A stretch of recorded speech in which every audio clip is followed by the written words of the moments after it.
Hello, and welcome to the 2022 Chatham-Kent celebration of older adults.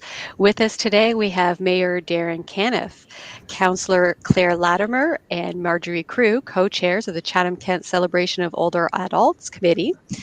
We also would like to welcome Dr. Jamie Richards, our speaker for Overcome the #1 Older Adult Health Challenge, which would be accompanied with a Q&A session and followed up with presentation to our 2022 Senior Achievement Award winner. So welcome everyone, and thank you for those that are currently watching virtually. I would love to throw it over to Mayor Caniff. Good morning, everybody. It's a thrill to be here this morning. I want to welcome everyone. And this event is a celebration. It's a celebration of everything older adults have accomplished and a recognition of the important role older adults continue to play in our community. Older adults are involved in virtually every event, campaign, and community initiative in Chatham-Kent. The dollar value of your contributions would be in the millions, but the value to our community is invaluable. Congratulations to all those being honored today, and keep up the awesome work. Thank you. With that, I'll pass it over to Councillor Latimer. Thank you, Mayor Caniff. Good morning, everyone. I have the pleasure of introducing Dr. Jamie Richards, CEO of Life by Design in Blenheim, Ontario. Dr. Jamie is obsessed with health, passionate about maximizing performance, and loves being an expert in biostructural restoration. As the CEO and founder of Life by Design Incorporated, he has demonstrated the drive to lead our community toward extraordinary lives. He maintains his love for his wife and business partner Dana, along with his daughters Andy and Scotty. He states he is fanatical about modern design and is deeply committed to the pursuit of a happy life. Dr. Jamie and his team at Life by Design Center all work together to help individuals find the missing link to their optimal health, encouraging local Chatham-Kent residents to challenge their comfort zones and consciously choose experiences that nourish the mind, body, and soul on their individual wellness journeys. Please welcome Dr. Jamie. Thanks, Claire. Appreciate that introduction. I'm excited to be here today and participate. And, when asked, what is the #1 older adult health challenge? That's a difficult question. It makes me think of a story. So I'll start with that. It makes me think of the story of the couple who went to their medical doctor. They were having some problems with memory, which is something that may come up today. And the medical doctor said, well, I have a solution for you. Why don't we start off with just write some things down, make it a little bit easier to remember, and start to get into that routine and practice. And so they went home that night and they were watching TV, and the husband got up and he said, hey, dear, is there anything that I can get you? And she said, well, I would really actually love a bowl of ice cream. And he went up to get it, and his wife stopped him and said, oh, just a minute. Don't you think you should write that down? He was a little irritated because he thought, I don't need to write this stuff down. I can remember these things. And I'd like some whipped cream. So if you can add that. Okay. So he went to the kitchen, and about 20 minutes passed, and he came back out and he took his plate and he handed it to his wife, all excited. And it was a plate of bacon and eggs. And his wife said, where's my toast? The focus as we get older is often on the negative things, the bad things, the memory losses, the dementia, the cognitive decreases, the health changes that our bodies go through. And while some of those are natural progressions, normal changes that our body experiences, many of them are accelerated. Yet the focus, whether it's in our media, whether it's in our social media, whether it's in our print media, whether it's the people around us, and even the way we look at ourselves, is often tied into the negative connotation of what getting older is all about. What is the #1 health challenge? And people often think of the medical challenges. They think of Alzheimer's and dementia, which of course is exploding. But at the same time, as much as some of that may be a natural progression, it's now being understood that Alzheimer's specifically is related to blood sugar dysregulation, been called type 3 diabetes in some of the research. Well, maybe it's arthritis. Maybe that's the number one health challenge that we experience as older adults. Yes, true. Some of it is a natural progression, but we know that arthritis and osteoarthritis is accelerated due to structural problems and immobility. Maybe it's cancer, maybe it's heart disease. And yes, while those things are more prevalent as we age, it's not just about the doom and the gloom that we're told about, the medications, the doctor's visits, we're on the downside of our life, or, the pain, the immobility, the memory losses. It doesn't have to be that way. I've always felt like life is meant to be like a candle that burns bright to the end, and then it goes out. Whereas most people have been told, and maybe even believe, that their life is like a candle that dwindles and dwindles and dwindles and dwindles. It comes down to, what that number one health challenge is. So most people, again, believe that it's that they don't know what to do. Well, I'm not really sure what to do. I know that I'm getting older. I know that I'm aging, and I know that maybe I have to do things differently or start doing some things that I've never done in the past. It must be what to do. That must be the number one health challenge. If it's not Alzheimer's and arthritis and cancer and heart disease and the specific conditions that we're told about, maybe the number one older adult health challenge is that we don't know what to do. And so I could give you a list of everything that you're supposed to do. And the reality is, if I asked you and I did a poll today and I said, okay, what do you need to do to make a change or improve your health today? I would assume and be almost certain that the vast majority of people who are watching the presentation, listening either live or on replay, are going to be able to answer that question and come up with at least one thing that they could do better today, if not a whole list of things that they could do better today that would improve their health, their well-being, their psychological state, mental health as they continue to age. So it's not just what to do. We know that. But there has to be something that's deeper that can lead us to getting the life that we want as we continue to age. So it's not just what we're feeling. It's not just not knowing what to do. There's more to it. So what do I think it is? In 20 years of dealing with patients, 20 years of growing Life by Design around the world, thousands, tens of thousands of people that we've worked with of all different ages, and especially in the aging population, it's really one major thing that I see differentiates people as we get older. And note that I'm including myself in this category at this point. Hopefully it's hard to believe, but I'm moving much closer to 50 and almost 50. And I guess I'm in that older adult category now, if I can believe that or not. And the difference, because there are people and you look at them in your community and you say, wow, this person is really happy, they're engaged, and aging doesn't seem like it's something that's affecting them. And then there's other people who it's truly affecting them in drastic ways. So it's not just the what to do or doing action steps that get different results, although that's a part of it and that's a down the line outcome. It really comes down to perspective, right? What is your perspective? How are you looking at your life? And I'm going to give you some very specific, not just examples, but action steps here in our short presentation today. So you can start this process for yourself or progress in this process for yourself, depending on where you're at. When I say, how do you look at your life? How do you view life? Is it in a fixed way or is it in a growth way? There's a researcher, Carol Dweck, out of Stanford, who wrote a book about fixed mindset and growth mindset. And it's a great resource and starting point for people. The unfortunate truth is, if your mindset is fixed at any age, whether it's 50 or 60 or 70 or 80, once your mindset is fixed, it's very unlikely that your life is going to change in any way than what you're already experiencing. You're going to continue to get what you're getting because you're going to continue to think and do what you're doing. In a fixed mindset, you see that there is no hope. You feel like change is not worth the time and the effort. You look at other people and their change and their growth and their progression as somehow good luck. Whereas in a growth mindset, you recognize that success in others is inspiration, that someone else doing something that maybe you haven't done or haven't been able to do is an opportunity for you to look for clues in their success, things that you can do, things that you can improve upon, or help you figure out what the success blueprint and the path can look like. it's an opportunity to really restructure and reframe your life. And I'll give you the tools to do that today in a short 1, 2, 3 action step series.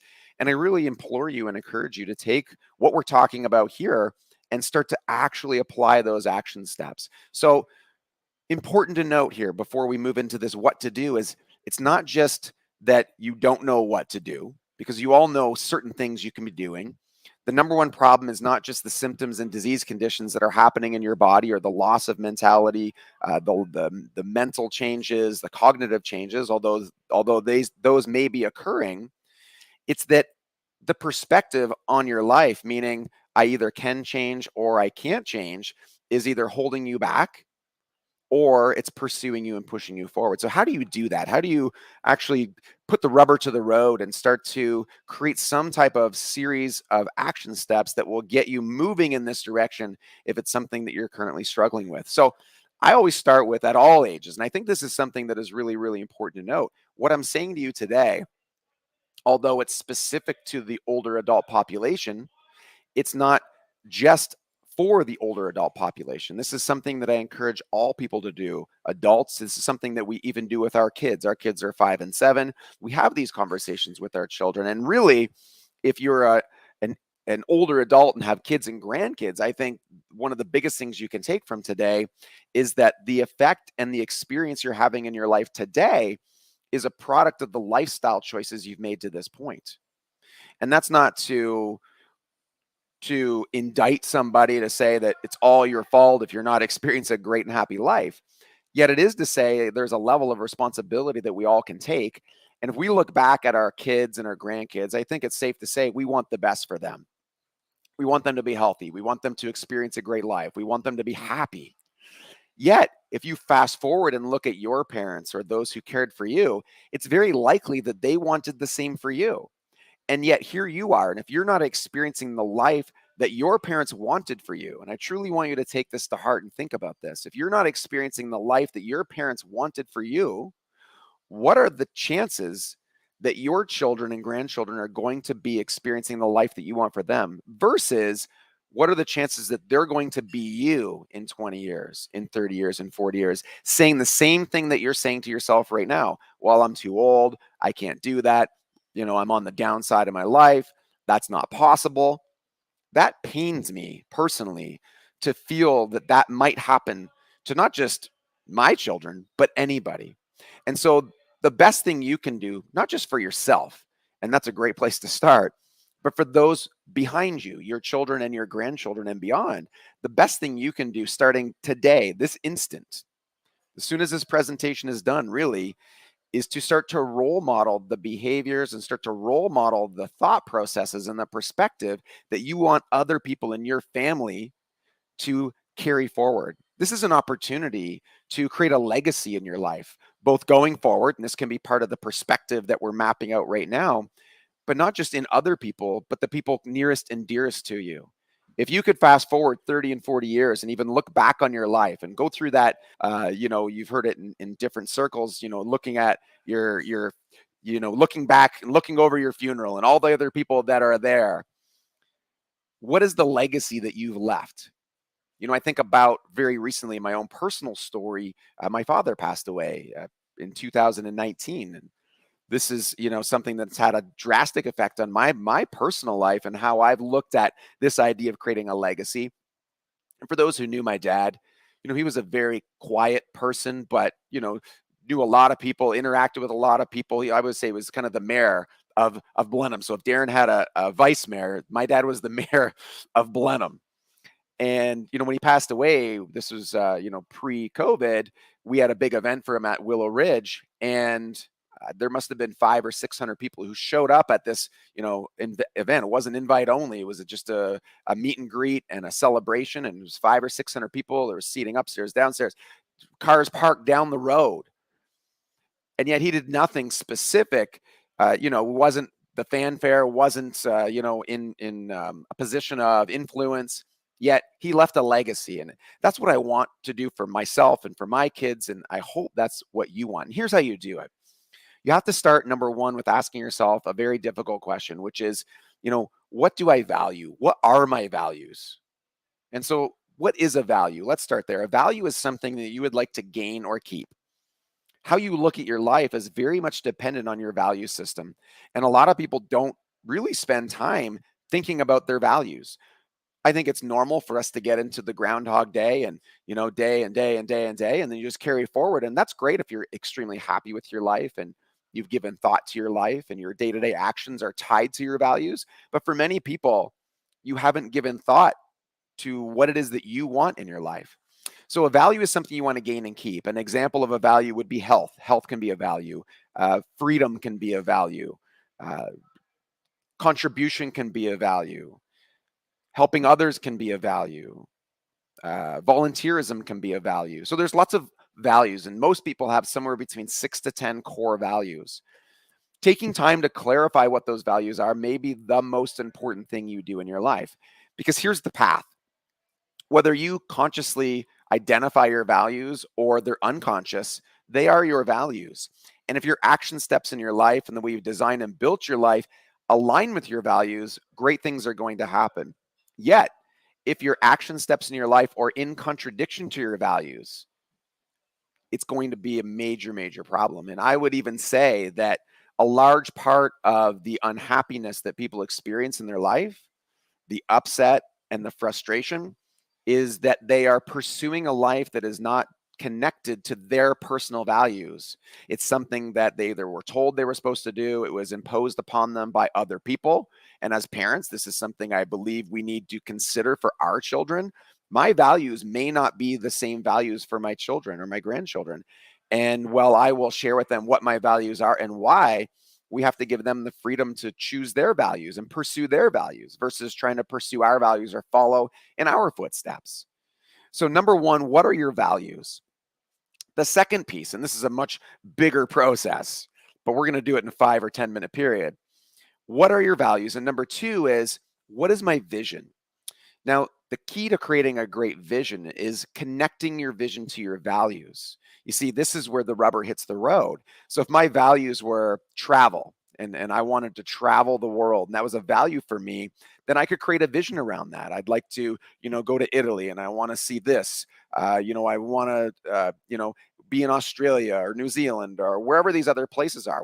Whereas if my values weren't travel, creating a vision around traveling because my partner or spouse wanted to travel may not be the vision that I want to create for my life. And that's not to say that we don't do things for our partner and spouses that are not our values, because they are a value for us. Understand that. But when you can create your life around your personal values and a vision around your personal values, you can figure out what you need to reverse engineer to do day in and day out, which we'll talk about in a second. And so with this vision, here's a couple caveats that are important. When you're creating a vision, my personal approach to this is, I'll just get a big notebook and write things. In fact, this is my notebook here, right? I have notes in this sucker. And sure, I use digital things and I put things in my phone, but I like putting pen to paper. And I make notes and I scribble and I draw and I dream and I think about, what would my life look like? Now, here's what happens with a vision. Most people underestimate what they can create for their life in a longer time frame. So regardless of your age, I'm 70, right? But a 25-year vision still only puts you at 95. One of my mentors said that his vision at 75, his 25-year vision at age 75 was bigger than his 25-year vision at 50 and 60. And so his vision was getting bigger and bigger as he continued to age. And think about that. What would your life be like if your vision was bigger today than it was 20 years ago, or bigger in 20 years than it is today? The drive and the pursuit to get up every morning, to take actions in your life, there's a motivation there. We talk about, people, I'm not motivated. How do I get motivated? This is how you get motivated. You identify your values and you build a vision so darn huge for yourself at any age that you have no choice but to be motivated, because the vision is connected to your values, what you want in your life. And when you do that, the motivation takes care of itself. Now, there's discipline and there's action steps and there's strategy, but that's different than motivation. So we identify our values, we build a vision off of those values, and then the third step is create a strategy. This is where a lot of people drop the ball. We've got a lot of great dreamers out there.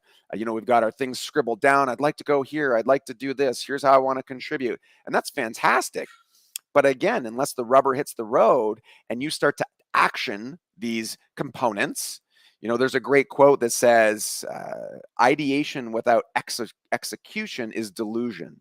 Ideation without execution is delusion. What's the difference between a dream and a vision, or a dream and a vision? It's a plan, right? It's one thing staying as a dream, the other thing's actually going to happen.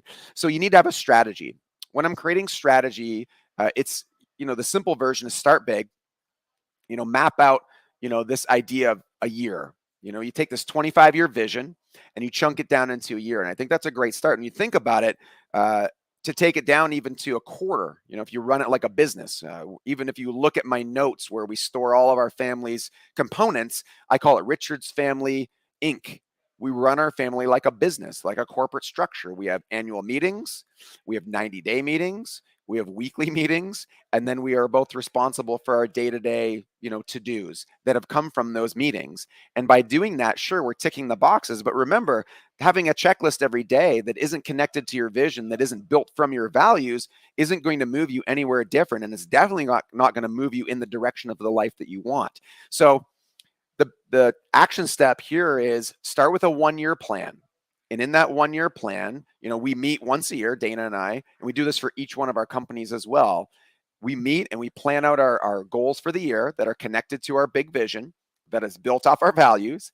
And then we build that into a 90-day objective or 90-day commitments. Great. Here's what we're going to do over the next 90 days. I like 90 days because it's a short enough time that you can pivot if at 90 days you realize that wasn't the direction you wanted to go, but it's a long enough time that you're going to see some results. At the 90-day point, we reevaluate, and then we set our next series of commitments over the next 90 days, and so on and so on and so on. And then every week we know, well, where do I need to be at this week in order to hit my 90-day target? And so we can have our weekly meeting. Here's what we need to do. Here's our to-dos.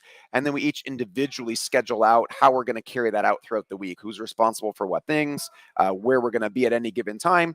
And I know for many people, the strategy side of it feels restrictive, but there is extreme freedom in this strategy. There's extreme freedom in planning out your to-dos and making sure they are deeply connected to your big vision and that is deeply connected to your values. So, let me leave you with a couple thoughts, because this could be an ongoing, I teach this for weekends, 16 hours at a time in a more in-depth way. But this is a starting point. And just to get the ball rolling of, there's more to your life than, what you may be experiencing. And as you age, that doesn't have to decline. In fact, your vision can get bigger and bigger and bigger as you move into the future. The number one older adult challenge here, health or otherwise, because what I was getting at, and just to circle back around, the idea of, losing our health, physical health, Alzheimer's, cognitive decline, osteoarthritis, immobility, pain, all these different conditions. Remember, that problem is solved by having a value that includes health. So let's just use health as an example to tie this all together. If health is truly an example for you and you would like to gain and keep health and pursue health, then you need to make sure you have a vision around your health. Vision being, I'd like to be able to, do a squat with my body weight. I'd like to be able to get up and down off the ground without hurting. I'd like to be able to look a certain way, feel a certain way. And you can map this all out in a more robust, design, and then come up with a strategy. Great. I go to the gym 4 days a week. Here's how I eat.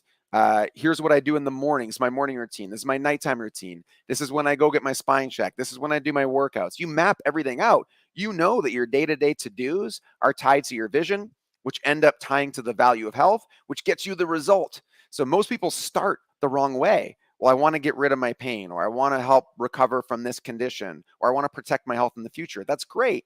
But you have to start with the bottom and build health, vision, strategy, and then day in and day out. As I like to say in Life by Design, rinse and repeat, rinse and repeat. There's no magic here with creating a great life. The gurus, they talk about all this, the magical things that need to happen. And it's not, it's the day in, day out. It's the 1, 2, 3 that you need to do. And doing these preliminary steps will help make sure those action steps that you're ticking the boxes with are connected to the outcomes that you'd like to get. So what is the health challenge here? What is the number one challenge? It's the combination of perspective and purpose. That's really what it is. It's coming to the point where you recognize that having a perspective in your life that is built on growth and having a purpose in your life that is built on your values, and then creating your strategy to put that into action, and having an auditing system, whether it's every week, every month, every 90 days, every year, to repeat this and to move yourself forward, recalibrating and modifying as you go. The outcome to this, and this is where we'll leave it at, we all want to be happy, I hope. And I truly believe that happiness is a great pursuit in life. And I would say for me, it's my number one pursuit. Recognize that happiness is not a cause. Happiness is an effect. Let me say that again. Emotions in general are not causes, they are effects. Here's my definition for happiness. Happiness is the emotional reward for pursuing your values. Think about that. Happiness is the emotional reward for pursuing your values. So take what we talked about today, begin with your values, create a vision, create a strategy, and then get to work. So guys, if you have questions, I'd be happy to take those now. I could talk forever, so if I don't put a stop on myself, it'll just continue on for hours and hours and hours. Thank you, Dr. Jamie. What a wonderful presentation. I think there was a lot of great information in there. And as you said, we encourage those that are watching virtually to enter a question or comment in the section provided, and we'll get those answered for you. A couple questions that did come in, Dr. Jamie, is you kind of gave us a rundown of the steps, and we tried to include it on the screen. Just wondering if you could maybe repeat the steps on how we get started. Absolutely. Step number one is values, meaning create your values. Now you can take this deeper, and one of the, we wrote a book called Think by Design, and in the book I talk about this. I mean, you can go to Google right now and type in values, and you're going to get a list of probably 500 different values. And I would print that list off, and what I would do is I would look over the list and, just hang out with your Charlie's coffee and circle the values that resonate with you first. And you're probably going to come up with 50 plus values the first time you go through this. Oh, that's me. Oh, that's me. And then you're going to need to really pare that down and get deeper and deeper and deeper. Now, personally, I found that the majority of people have a series of core values that are very similar across people. Health being one of them, family being one of them. So there's some core values that I think you're going to see over and over, but then there's some individual values. Freedom is a huge value for me. Productive achievement is a huge value for me. So, aesthetics and design is a big value for me. So each individual person will find their values. And then once you know those, you'll at least have a connection to the vision. A lot of people create a vision that is, I think, what they believe it should be. Well, I should do this. I should retire at 60. I should play golf every day, which is wonderful if those tie to your values. But for other people, they're told, well, you're crazy working till you're 70 or 75 or till the last day of your life. But for me, that's a value. Productive achievement is a value for me. So for me, not to do work or to do creative activity is actually an anti-value, and that would make me unhappy. So it's very key to know your values and then build the vision from that. And then the final step is to come up with some type of strategy. And the core of that strategy is auditing and assessing, and doing that at some type of interval. So, okay, I'm on track. My day-to-day tasks are not lost, meaning they're things that don't connect to my vision and values, but they're moving me towards that.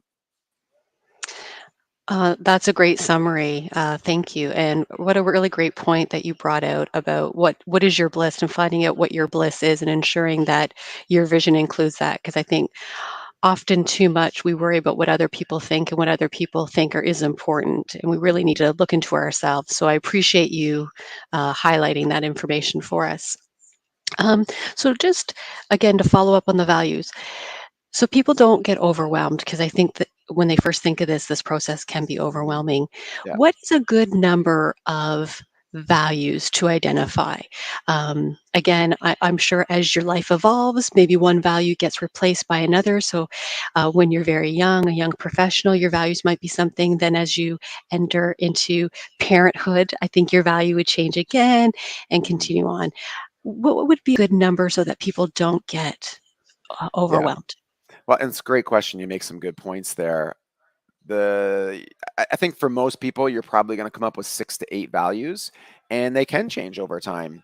And a couple quick tips to be able to find your values. As I said, you can use Google and start with a values list. Another great way is to think about the times when you're happiest. It's extremely likely, if not always, that your action that you're involved in when you are happiness connects to one of your values. So remember, happiness is the emotional reward for pursuing your values. So it's just a math equation. If you're not happy, it's likely you're not pursuing your values, or you're being restricted from pursuing a value. And then you can use an anti-value approach as well. You can say, when am I the least happy?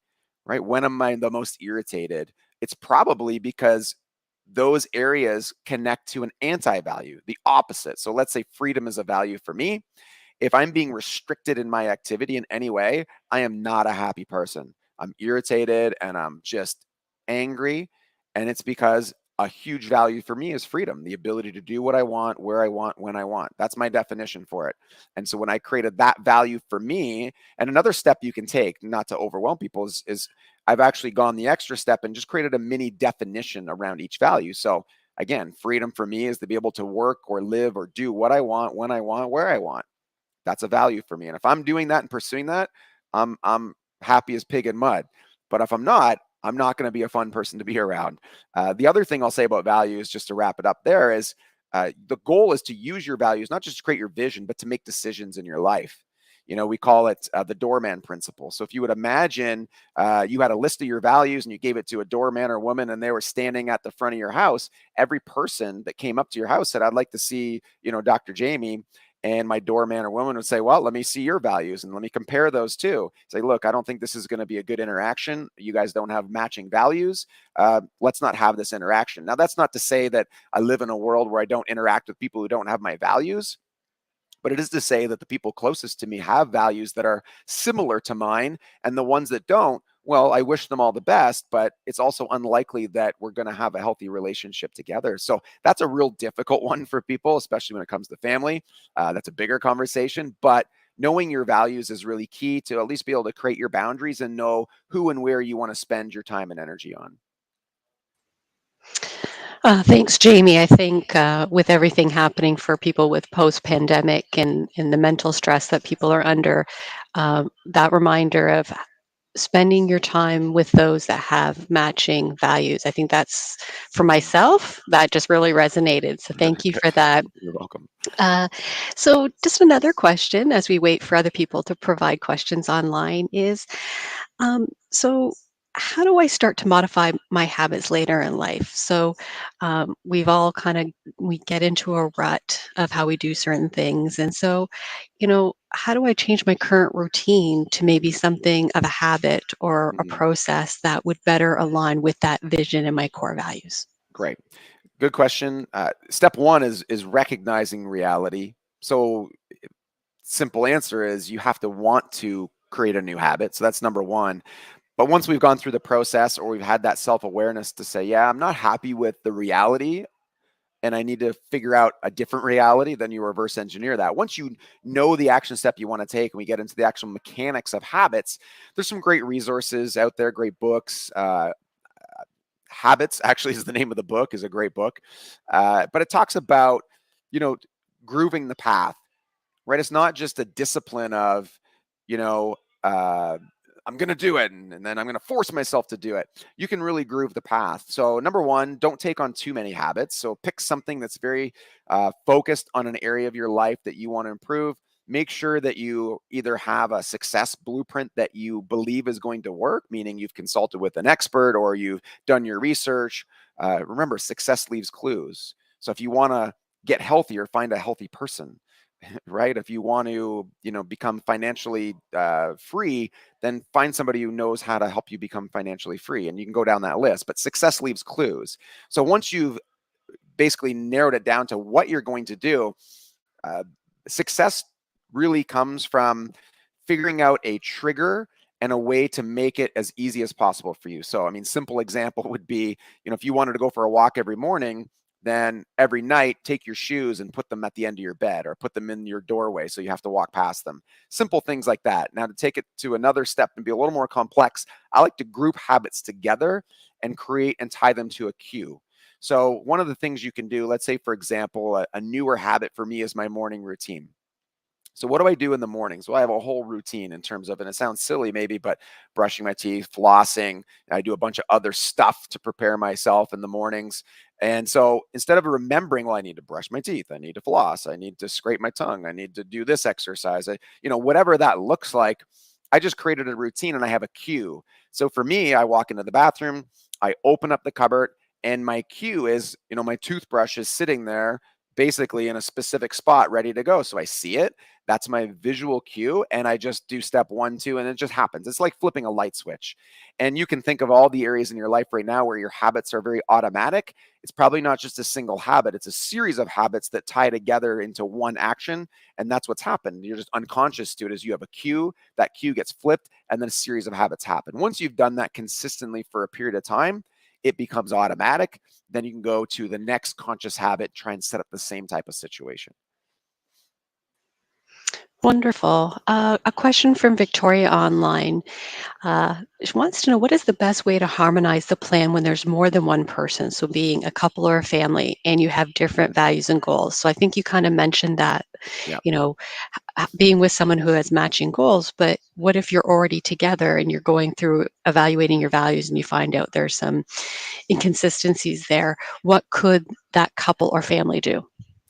Another fantastic question of someone who's listening and thinking and interpreting. And that's exactly, one of the challenges you'll face when you go through this. And my experience is most couples, even great couples, it's not about having 100% alignment in your values. And I alluded to it just very briefly. The fundamental key here is that the person in your life is a value for you. It's somebody you would like to gain or keep, right? So that person is a value themselves. So for example, this is for me, my kids are values for me, but going to watch dance is not a value for me. If you can understand that's not a big thing for me. It's not something I particularly look forward to going to do. But the fact that my kids are doing it makes it enjoyable because they are a value for me. So in a case of a partner and spouse, let's say for one partner, travel was a value, and for the other partner, it wasn't a value. But as long as your partner's a value, then you're probably going to build some of the vision around that. Now, that might mean that some of the things you do in terms of traveling can be together. And maybe there's a way that the other partner can find things that partner one, who doesn't love travel, loves to do and values that happen to be on that trip where they're going. So you can see how you can mesh those two together. And then I think realistically, there's probably some time in that relationship where that person travels on their own or travels with friends. And of course, the partner respecting that this is their value, but not theirs, not tying them in, well, I don't like travel, so you shouldn't travel. That's not a healthy interaction. Just putting the values on the table and recognizing, it's okay to have different values. And as long as we value each other, then we're going to be respectful of each other's values. Wonderful, Dr. Jamie.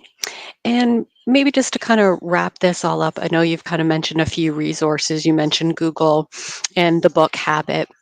And then you've also mentioned about Successful Blueprint. And where could people, is it simply just going to the internet and doing a search, or are there very specific kind of search words or locations that would be helpful for people to continue this journey and finding some maybe helpful worksheets to help them? One thing that we can definitely do is I recently taught my Think by Design workshop. It's been recorded. We have it up on the internet along with the resources that people can download. It's all for free. So if that's something people want, I can easily provide the link for that. If you want to try and remember the link, it's lifebydesignCenter.com / if you just type in think, the recent Think by Design webinar will come up and you'll see me there and you can click the video and it's a longer, more in-depth, lifebydesignCenter.com and you do / think. It should come up when you do that.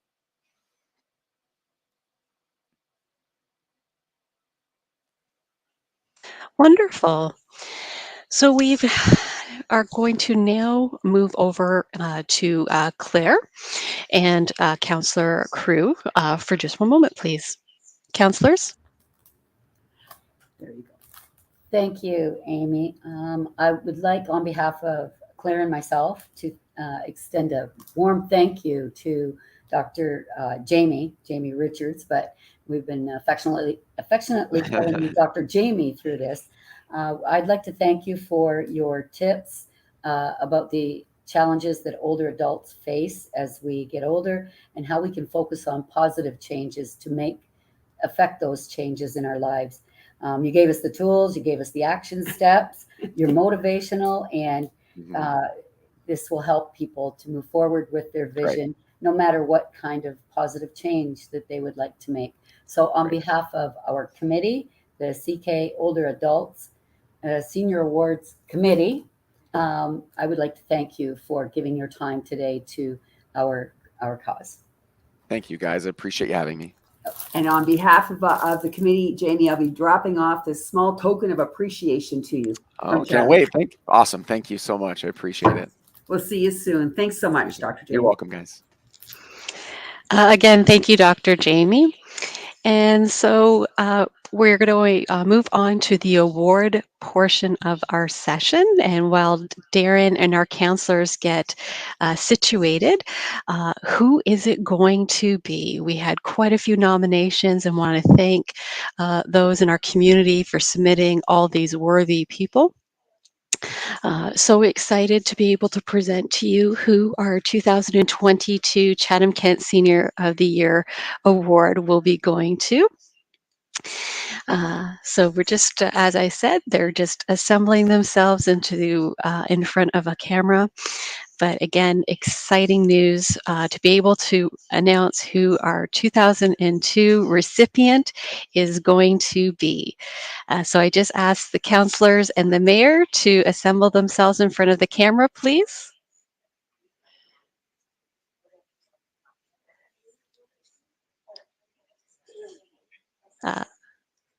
So if the counselors could just squeeze in a little bit more, that would be wonderful. Drum roll, please. Okay, and here it is, our presentation for our 2022 Senior of the Year. Over to you, Counselor. Thank you, Amy.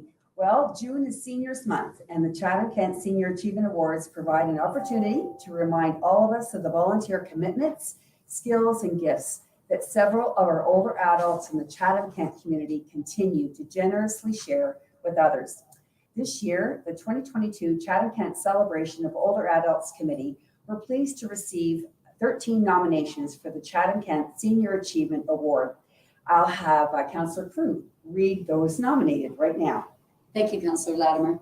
So we were really pleased to receive the 13 nominations, and they were very, very well deserved. And it was difficult to pick one out of the 13, but I will read them off now. So Marlene Shives from Tilbury, Elizabeth Brown from Ridgetown, May Stacho, Chatham, Alphonse Duplessis, Tilbury, sorry if I messed your name up, Annette T. Bear Curtis, Tilbury, Josephine from Chatham, Richardson, Joy O'Brien, Chatham, Robert Vandersloot, Blenheim, Maureen Lowe, Chatham, Doug Dolson from Chatham, Ed Hoffland from Blenheim, Brian Eby from Blenheim, and Brian Christner from Chatham. And I'd like to also thank all of the nominators. Our community is so blessed to have so many seniors that give their time to making our community better. It's just an honor to be able to be part of this recognition. Thank you. Each of these folks, both the nominees and the nominators, understand the value of their life experience, and their willingness to share their passions with others is inspiring. It's a joy to celebrate and recognize these dedicated volunteer works and accomplishments. And this morning, it is our pleasure to announce that Josephine Richards has been named winner of the 2022 Chatham-Kent Senior of the Year Award. I want to say thank you, Josephine, but I want to tell people a little bit about why you're here. And this was brought forward by Josephine's nominator. Josephine is a valuable and dedicated volunteer. She, since retiring from teaching and home daycare, she's been a member of the Chatham-Kent Quilters Guild and has made quilts for the police and fire departments to be given to those suffering from accidents or unsafe situations. She also makes quilts for those with cancer or other illnesses and is a weekly volunteer for the Canadian Food for Children, making and donating 410 quilts that have been sent to Africa, South America, and the Ukraine. She also fixes various donated items that need repairing. And through the Canadian Food for Children, Josephine also works with the program making sanitary pads for young women in Africa, as without them they are not able to attend school during their menstrual cycle. She has personally made 36,000 pads herself and has taught others who have made an additional 12,000 pads, thus allowing girls to continue their education. She is also a monthly volunteer with the Canadian Blood Services and has personally donated 182 units of blood. Josephine has recently gone to the grade 3-4 class at George P. Vanier School to help with her Lenten project and to do something charitable, and took 24 quilts with her to teach the students color and patterning. She was told they had voted to donate the quilts to the Children's Treatment Center. They held back 2 of the quilts for a raffle, with those proceeds also going to the treatment center. Josephine is a widow who's well known around her neighborhood, shoveling people's driveways, dropping off baking, and taking the time to just stop in for a visit. As a COVID challenge to herself, she made 103 quilts in 100 days to be delivered to those in need. Josephine is the proud grandma of 14 grandchildren and soon to be a great grandma. Josephine, congratulations again. I am so proud to be here today. Josephine has known me literally all my life. Yes. She's a neighbor and actually an extended family member, but you actually brought some of your quilts today. And I'm sure Mary Caniff, we'd love to see them. These are the little quilts that you make for the children. I make mostly small ones because kids are my thing. It's great. That's Beautiful. beautiful. It's lovely. Very nice. And how many of those you made? Over 400? 400 and some. Wow. donated of these. And how many hours does it take you to do one of those? Oh, probably 4 or 5 hours. So 5 hours times 400, so that's a lot of hours. That's only the quilts. Yeah, That's only the quilts. That's only the quilts, Yes. exactly. And I would say, thanks to my quilt guild, I get a lot of donated fabric now. So I don't have to spend all of my own money to do things. Can So, we take a minute for the Indigenous quilts? yes, That's this is a new important.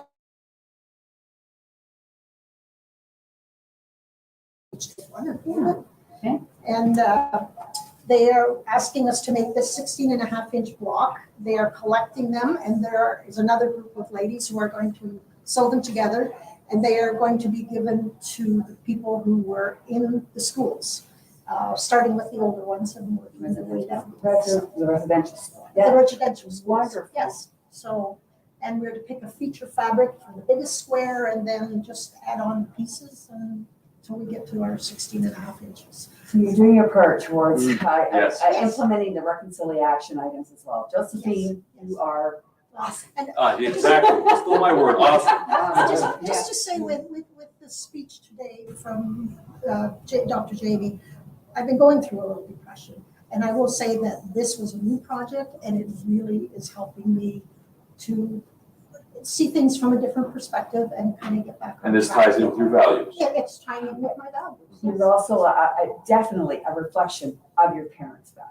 Yes. Yeah, I would say, because Josephine, her gift of sewing was learned through your family, your mom. Our sewing machine was on the kitchen table. That's and right. when the mealtime came, it went on the little wheel table beside, and as soon as the meal was over, it was there. And if you got up to go to the bathroom or something, somebody else slid in there. We had This is true. 8 kids in one little sewing machine. That's So right. Well, it's an excellent example of the pathway that Jamie talked about this morning. Yes. So thank you again for being with us oh, today, you're Josephine, certainly welcome. and doing what you do to make Chatham-Kent a better place Yes. to live and work in for all of us. So I'll let you. So on behalf of council, on behalf of Chatham-Kent, thank you for everything you do. Chatham-Kent is a better place because you live here and all the work you do. So we are honored to be here today to present this to us, so thank you. Thank you so much.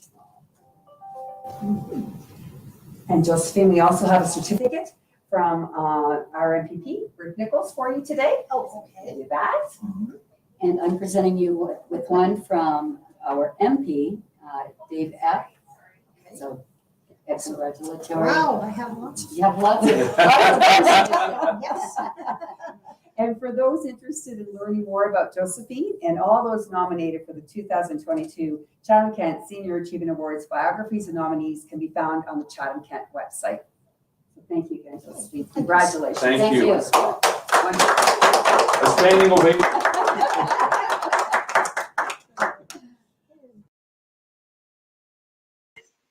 Thank you to our mayor and councilors for that wonderful presentation, and congratulations, Josephine Richardson, our 2022 Chatham-Kent Senior of the Year.